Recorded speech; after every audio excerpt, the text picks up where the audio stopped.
Olá, tudo bem com você? Nós estamos meditando na Bíblia em ordem cronológica. Hoje vamos dar continuidade a esse capítulo 12 do Evangelho de Lucas, né? A partir do versículo 49. E, como sempre, vamos pedir a direção do próprio Deus. Meu Pai, mais uma vez aqui paramos para poder meditar e ouvir a Tua voz através da Tua palavra. A Tua palavra, não a palavra dos homens. Por isso que o Senhor fale a nós, abrindo nossa visão e dando-nos a Tua direção. A verdade que constrói a nossa vida a partir de hoje é a Tua palavra. Amém. Então, Lucas 12, 49. E se você tem gostado de todo o conteúdo que nós temos feito, vai dando o seu gosto, ele nos ajuda a espalhar ainda mais o vídeo também pela rede e, claro, partilhe o vídeo com outras pessoas, incentive outras pessoas a começarem a ler a Bíblia também. Vai ser bom para elas e bom para você. Lucas 12, 49. Vim lançar fogo na terra. E que mais quero se já está aceso, né? A divisão, né? As brigas, né? As discussões. As pessoas às vezes querem discutir as opiniões, né? E uma outra pessoa não pode ter uma opinião diferente da sua. Uma coisa é você querer discutir opiniões, outra coisa é o que está escrito. E o que está escrito é o que está escrito. Não há o que se discutir, há o que se crer, né? Ou você crê ou você não crê. No 50, importa, porém, que seja batizado com um certo batismo, e como me angustio até que venha a cumprir-se. Porque esse batismo é o batismo com o Espírito Santo, né? Enquanto os discípulos andavam com o seu mestre, Jesus, aqui na terra, eles se sentiam fortes, protegidos. Mas quando Jesus morreu, a primeira atitude dele foi fugir, fugiram, né? Mas depois do batismo com o Espírito Santo, você nota uma grandiosa diferença na vida dos apóstolos, né? Eles passam a ser intrépidos, não terem medo de absolutamente nada. É a transformação que o Espírito Santo gera dentro de nós. E aí ele diz no 51, cuidai vós que vim trazer paz à terra?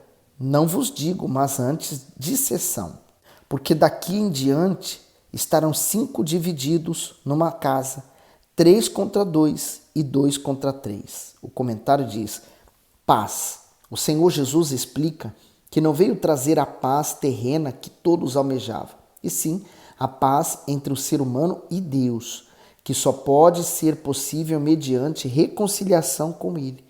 Isto é, o sacrifício do Salvador na cruz possibilita nossa aproximação com o Pai, pois todo pecado que antes era uma barreira é derrubado e perdoado por meio da fé. No entanto, essa paz espiritual e eterna pode causar divisão na família e nas amizades. Isso porque a partir do momento em que alguém assume a fé genuína e se enche da luz de Deus, entra em conflito permanente com as trevas.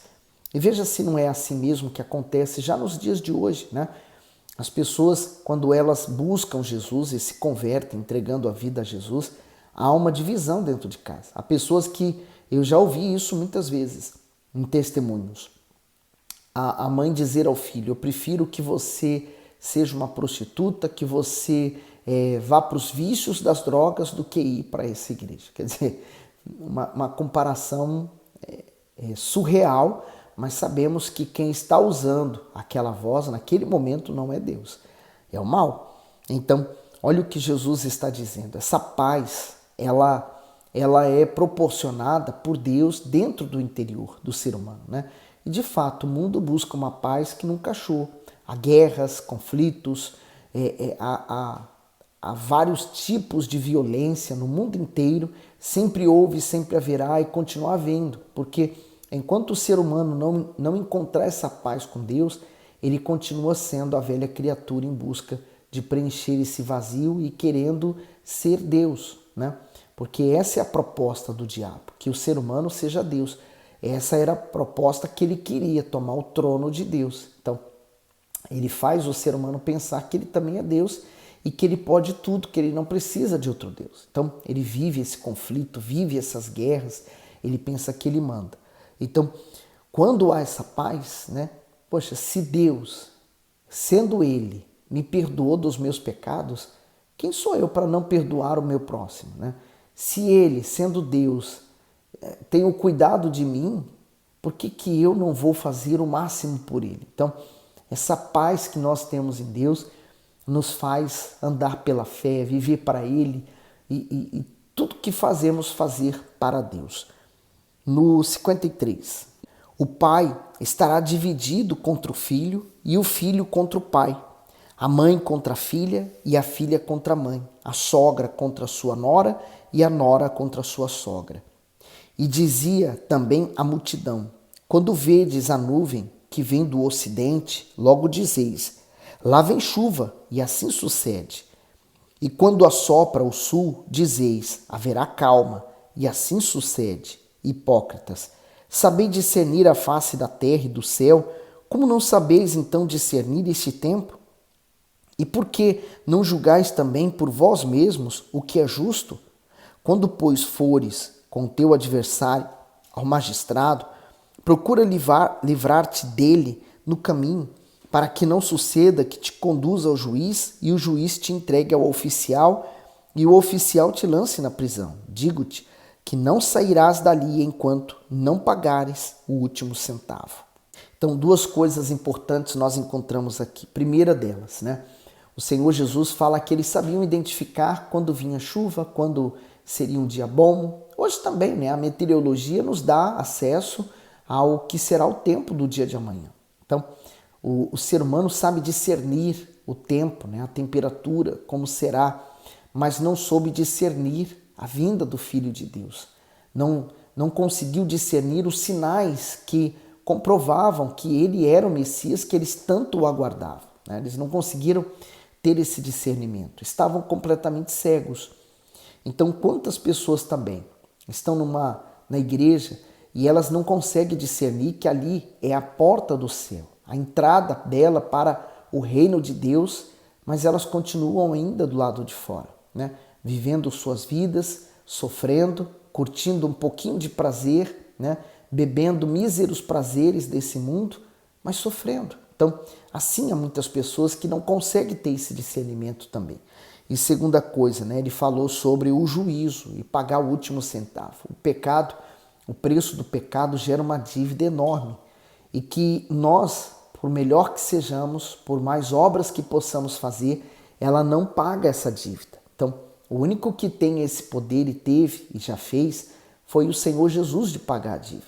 Então, enquanto o ser humano não buscar ter a salvação em Jesus Cristo, ele vai continuar perdido em seus pecados e delitos e longe da presença de Deus.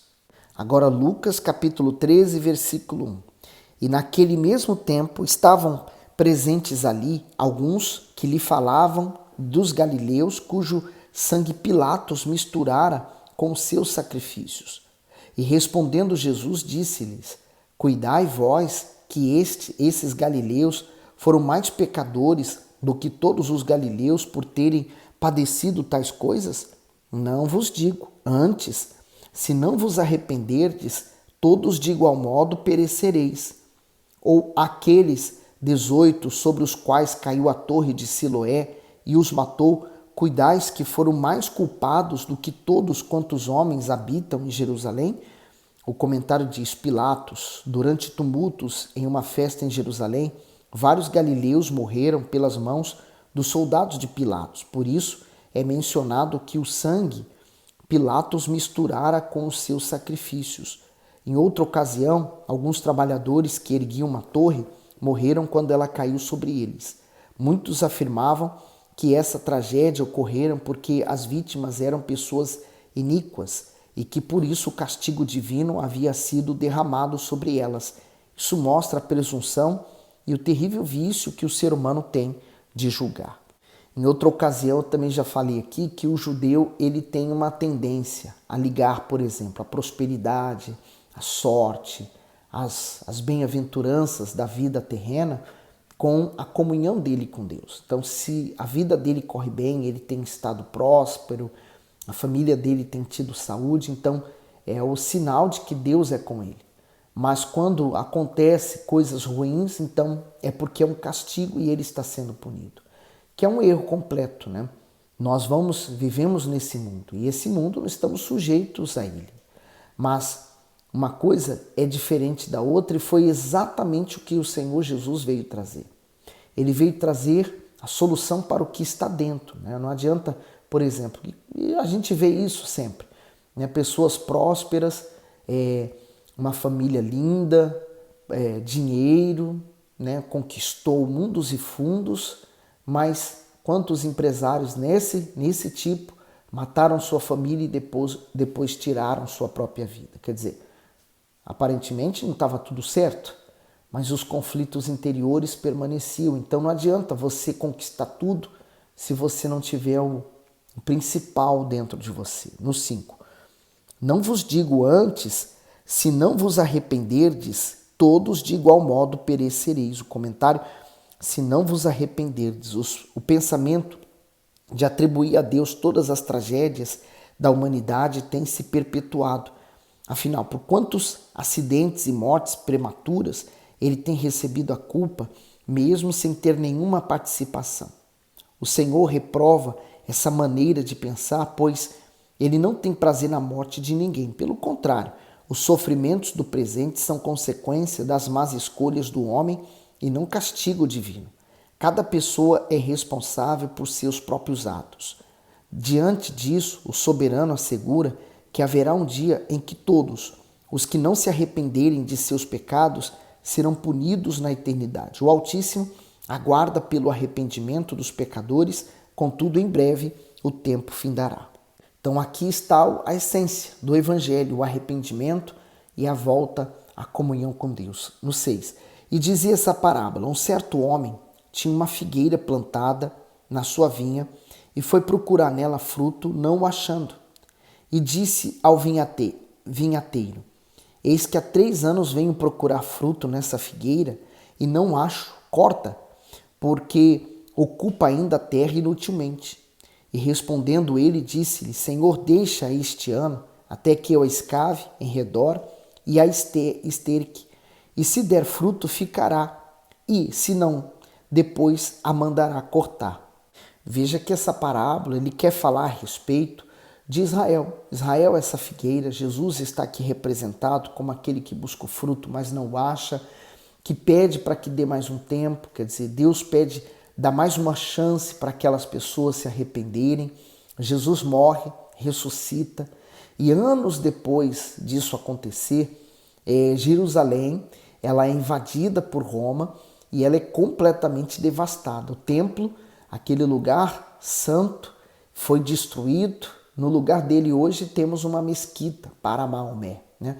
Não é bem uma mesquita, eu digo mesquita, mas para que você consiga entender. Mas há uma cobertura do Domo da Rocha, mas quem governa, quem dirige aquele espaço são os muçulmanos.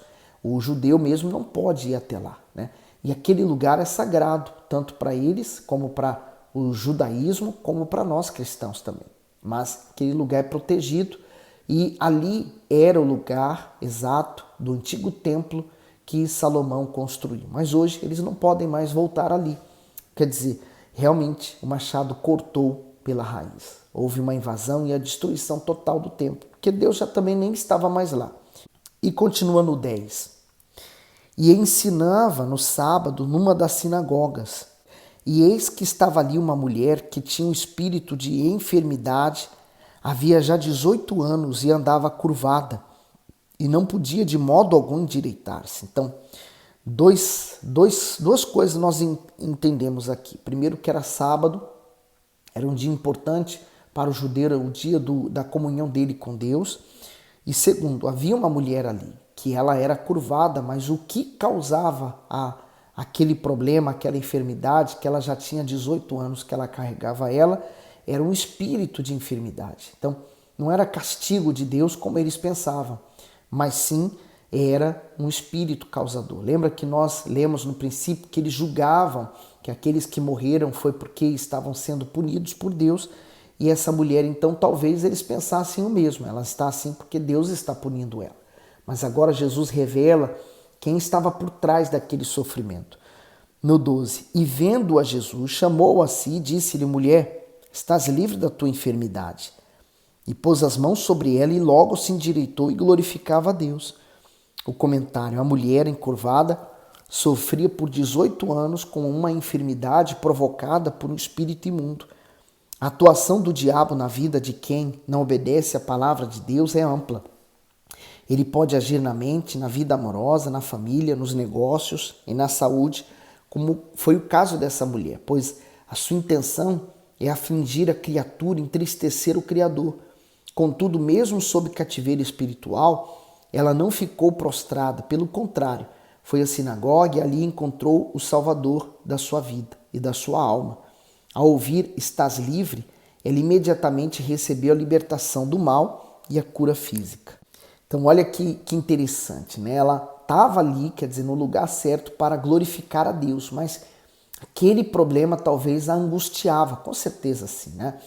E Jesus a libertou. Olha o que diz o texto final no 13, glorificava a Deus, quer dizer, ela começou verdadeiramente a agradecer, a agradar a Deus naquele momento. Mas olha o que aconteceu a seguir no 14. E tomando a palavra o príncipe da sinagoga, indignado porque Jesus curava no sábado, disse à multidão: 6 dias há em que é mister trabalhar. Nestes, pois, vinde para seres curado, e não no dia de sábado.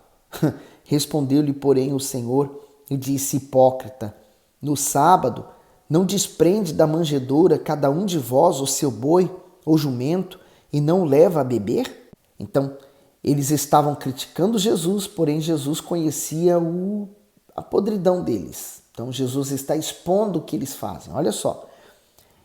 E 16. E não convinha soltar desta prisão no dia de sábado essa filha de Abraão, a qual há 18 anos Satanás tinha presa?